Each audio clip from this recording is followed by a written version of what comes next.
we're going to go to foreign policy, and we're very blessed to have with us longtime U.S. diplomat and former ambassador to Egypt, Ann Patterson. Ambassador Patterson, it is great to have you with us. Thank you, John. It's always a pleasure to be on your show. Glad to be here. Okay, so I got to tell you this Ann Patterson story. So Tuesday night, I think it was, right? So we're at a forum in D.C., which Ann Patterson was moderating, and it was put on by the Women's Foreign Policy Group. And she was interviewing, it was like just her and Her Excellency on stage, the spokesperson for the foreign minister of Qatar. And it was one of the best interviews conducted. I mean, she has great questions. And after the show, I'm like, you need to get your own show, Ambassador, on CNN or Fox or something. I mean, you're really great at this stuff. That was pretty good.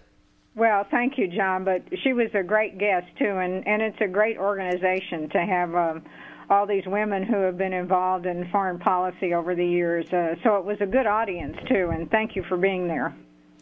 It was I had a lot of fun there. It was very interesting. I took copious notes, but your questions is what made it. Your questions were really good. There's a couple of things you didn't let her off the hook on, and in journalism today, that's what we miss, like legitimate questions, trying to get information for your various audiences, and I think you did a fabulous job there. So not only are you a career diplomat, not only are you an ambassador, but now I think you need to have the Ann Patterson show on one of the networks. I'm going to be pushing for that. So Ann Patterson, ambassador, lots to talk about today. Let's start with, the big issue, the president recognizing the, I guess, annexation, if you will, of the Golan Heights for Israel. Now, I look at it from a different perspective because since the 1967 war, the Israeli government, the army, has controlled 2/3 of the Golan Heights. They've governed it for 52 years. Now the president's just formalizing it. I don't really see what the big deal, but everybody going crazy. In fact, the U.S. got blasted at the UN yesterday on this move by the president. Ambassador Patterson, can you break this down for us? Yeah, thanks, John. And the Qatari spokeswoman, Ambassador Al-Hadar, also answered this question because the Arabs and the Europeans and the UNs have been united in saying this is essentially against international law. It's against a series of UN resolutions, and I appreciate that. That's probably not too impressive, but it does make it, I think, more difficult to provide for the two-state solution eventually. Now, this was, of course, Syrian territory that the Israelis took from them in 1967, and as you note, they've been in control of it. And of course, it's been an issue with the Syrian war because pockets of ISIS have moved down there on occasion. It just seems to me an unnecessary step to take. And in fairness, much like President Trump has done on the Middle East peace process, I think you should get something for this, like moving the embassy or cutting off funding to the Palestinians. We'll see when Mr. Jared Kushner rolls out his peace plan how comprehensive it is, but the Israelis are going to have to give concessions too in any peace process. So basically, Ambassador, what you're saying, and I agree with, is the president, the master negotiator, based on what he has said, he's given away 3 bargaining chips before the negotiations even started. Moving the embassy to Jerusalem, giving accepting cutting the annexation. off funding for the Palestinian Relief Organization. Right. And there's another aspect, too, that I think is hopefully on its way to resolution, which has cut off funding for the Palestinian security forces, which, frankly, have been an incredible success. And they've cooperated very extensively with Israel in really keeping peace in the West Bank. So we'll see how this works out, and I think everyone in the Middle East is eager to see Mr. Kushner's peace plan unveiled. He said he won't unveil it until after the Israeli elections. Ambassador, do you think he has one? Oh, I think for sure he has one, because among people that follow the Middle East, elements of it are starting to leak out. And I couldn't resist the other night asking Ambassador al-Hader, because Mr. Kushner has been visiting Arab countries to basically talk about the peace plan in very general terms, but mostly to ask these countries for money. And money to support the Palestinians and show them, I certainly wouldn't speak for Mr. Kushner, but to show them that Palestinians will have visible improvements in their life that would be funded by many of the Gulf Arabs. So elements are beginning to leak out, and I think, yes, for sure he has one. They've been working on this for months, and people are eager to see it, because as we go into election season here, there won't be a lot of time to work on it or develop support, I don't think. Ambassador Patterson, the question becomes with the Palestinians, can money buy love? Well, that's going to be a very interesting question, because I've seen over the years that many of our leaders have tried to provide economic support for the Palestinians, basically to buy them off. And my own view after many years overseas is that most people in most places aren't for sale, that dignity really matters, and to treat them as if they're an equal part in all negotiations. So I suspect it won't work, but certainly it could be a sweetener. The Palestinians have done a lot in Ramallah in recent years to improve their economic wherewithal. A few years back, I went to a meeting of very interesting Palestinian entrepreneurs, and if you can be an entrepreneur under their conditions, you could probably be an entrepreneur anyway. So there's lots to build on there, and in any peace process, more economic assistance and assistance with business could certainly be a sweetener. We're with former U.S. Ambassador Ann Patterson. She was also Assistant Secretary of State for Near Eastern Affairs. She's a career diplomat with the United States State Department, the government. She was also Ambassador to Egypt and U.S. Ambassador to Pakistan. So obviously her wealth of knowledge and experience is about unsurpassed in anybody that we can talk to on these topics. You know, I look at the peace process that Kushner's trying to put together. It started with, some sort of a involvement with MBS in Saudi Arabia, brokering it. I mean, that's out. Nobody will meet with the guy. He's become the scourge of the Middle East. A lot of people think he's just incompetent. So that part of the plan went up in the flames. So who else is Kushner going to bring in? I mean, could he possibly utilize the emir of Qatar, the young emir? I mean, he can't really utilize MBZ either in the UAE. Is there someone else that he might bring in as someone to help moderate these negotiations?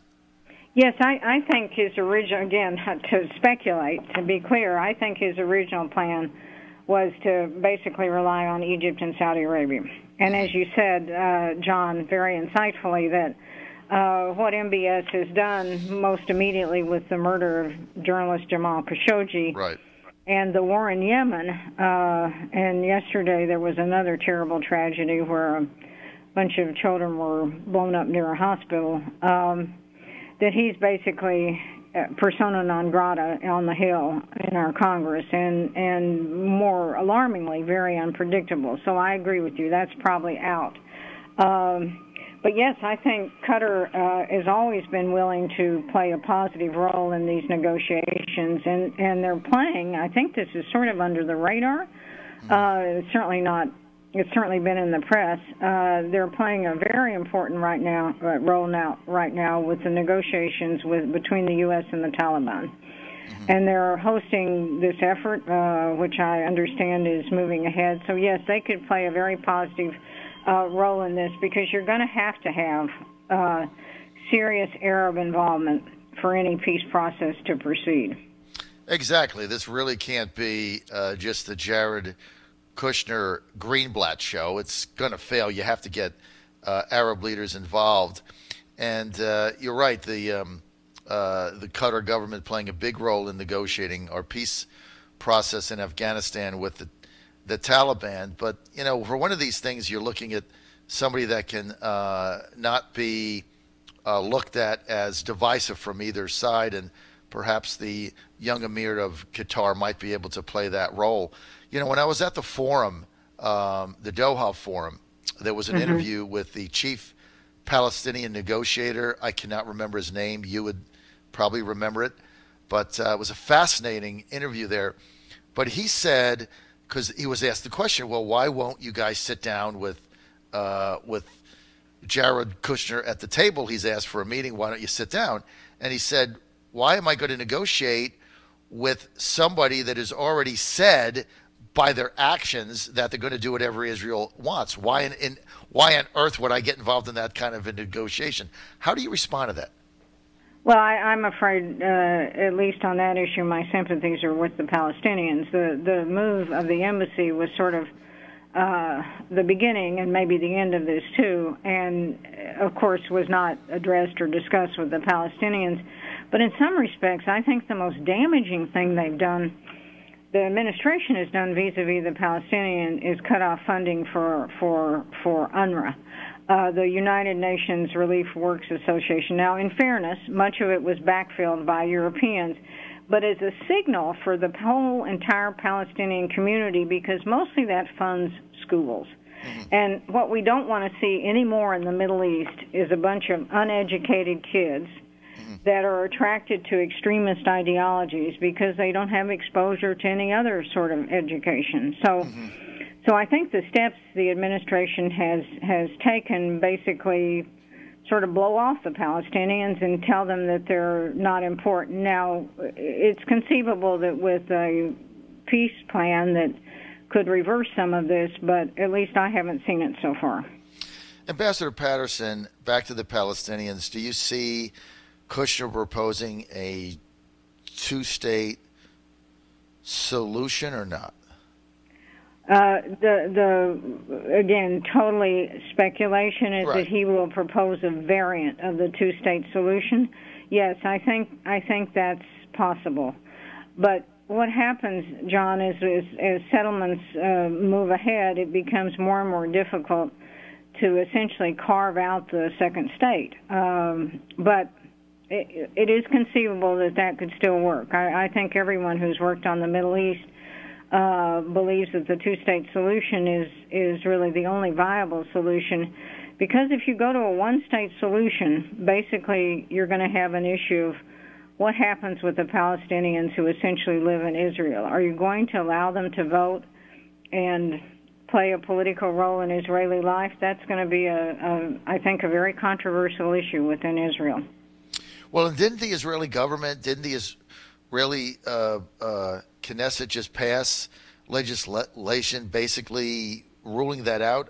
I'm going from memory now, but didn't they pass a law that basically said that in order to vote you have to be Israeli and all that stuff? I forget what it was called. Yeah, and it was I think it was, I'm not entirely sure. I think it was overturned by their Supreme Court. This was a vote of Israeli Arabs who've lived there, of course, for decades. But the Palestinians right now are basically self-governing through the Palestinian Authority. And if the Palestinian Authority breaks down, I think there are 2.5 million of them. You've got a lot of people that will essentially be without political rights.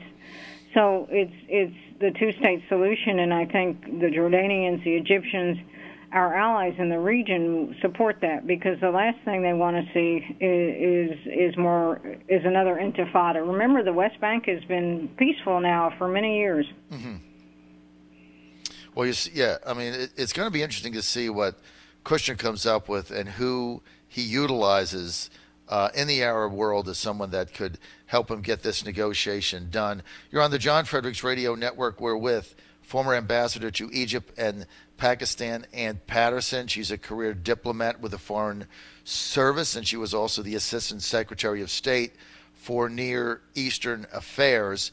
Ambassador Patterson, let's get to another issue. Let's get back to this blockade that we talked about again, the Gang of Four blockade against Qatar, going into, I guess now, it's going to go coming up into the second year of it. UAE, United Arab Emirates, Saudi Arabia, Egypt, and Bahrain. Here's what was interesting that the ambassador said on Tuesday night. I had this written down.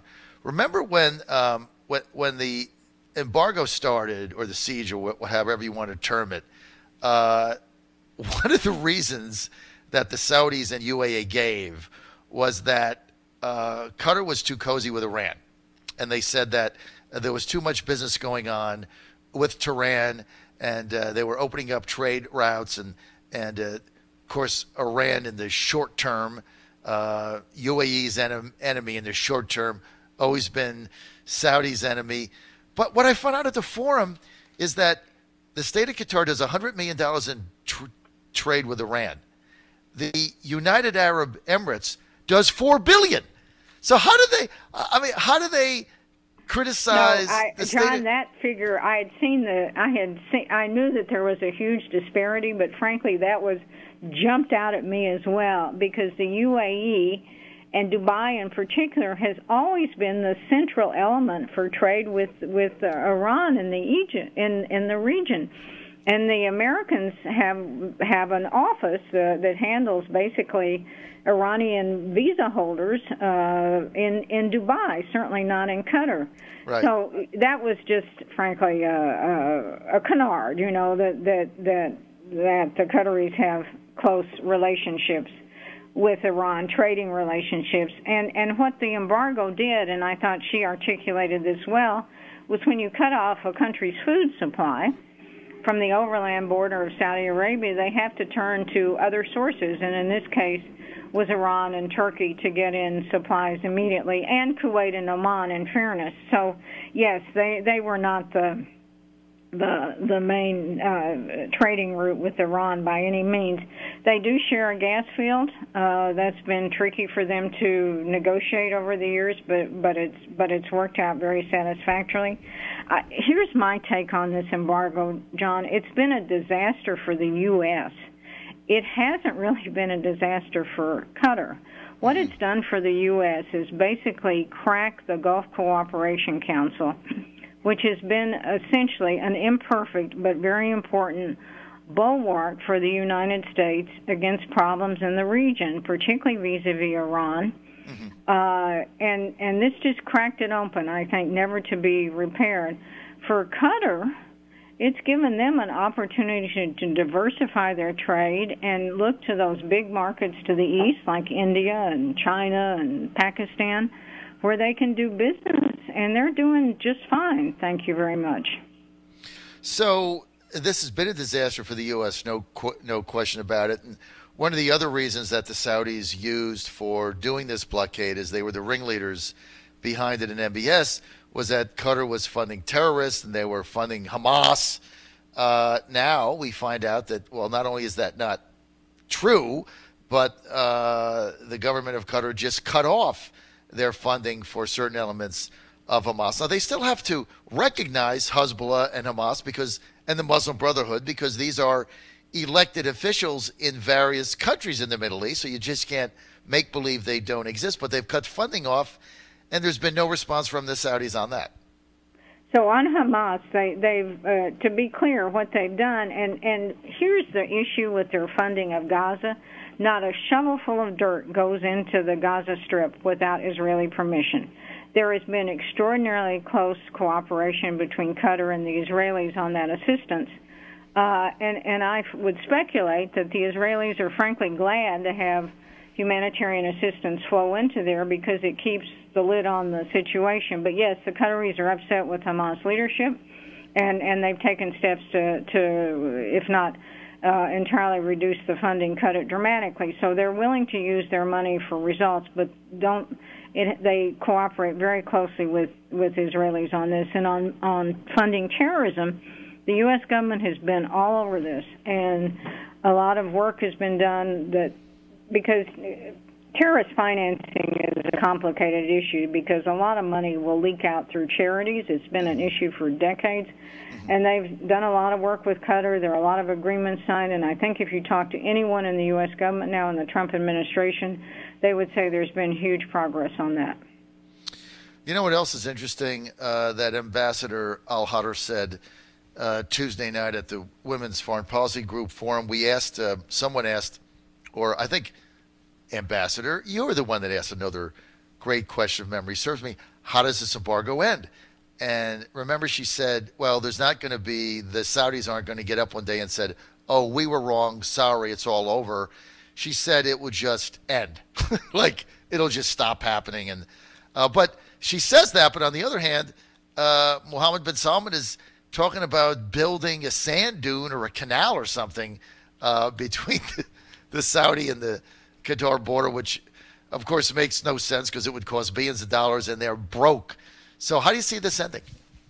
So I agree. They are broke. He doesn't have the money. And today there was just Aramco's buying out the Public Investment Fund share of the petrochemical industry, so he can invest in his pet projects. But I thought she was right. But it'll end if it ends. And to be fair, there's no evidence that it's going to end. But it would probably end gradually. They lift the restrictions on the shipping. They lift the restrictions on the flights. And what really gets to the citizens of Qatar are the flights. Now it takes 7 hours to get someplace that used to take 45 minutes.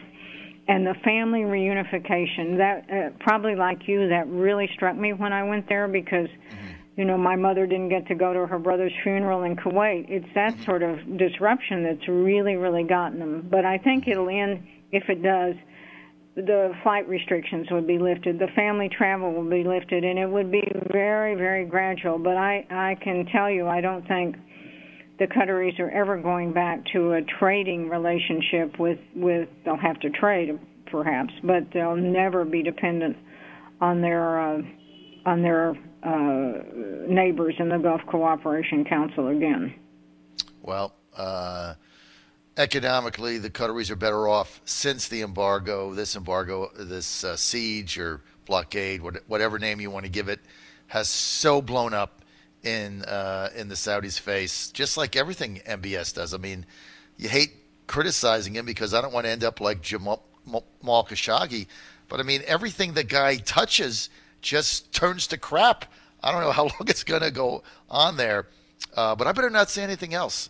So, John, I lived in Saudi Arabia for 4 years, and I have a lot of affection for the country, and I certainly in people that follow the Middle East, it had never been a brutal country. Now, admittedly, it didn't coincide with American ideas of civil rights or human rights, but it had never been brutal, and the country had worked essentially by consensus, and that's what shocks everyone who follows Saudi Arabia is how brutal and unpredictable this guy has become. So it's all very sad, and I think what worries the neighbors, and not just Qatar but other neighbors in the region, is how unpredictable he is, and it's very difficult to say what he'll do next. Well, that's why you really can't count on him or do business with him, and that's a big issue for the Saudis as they go forward. Plus, like we said earlier, they're broke. They're broke, and they've tried to. They have 30 million people. Qatar has 300,000. Qatar has 1% the population of Saudi Arabia, and at least $320 billion in the bank. Qatar. This is also what struck me as very strange about the blockade. Qatar had the assets. One anecdote I remember is that when the Emiratis tried to manipulate Qatar's currency, Qatar had the resources to buy up every piece of Qatar currency on the market. So there were huge misunderstandings, misconceptions as the neighbors went into this blockade about Qatar's ability to resist. We're out of time. I want to thank U.S. Ambassador Ann Patterson for being with us, former ambassador to both Pakistan and Egypt, also Assistant Secretary of State of the Near East. Thank you, Mrs. Ambassador. Thank you, John. Always a pleasure.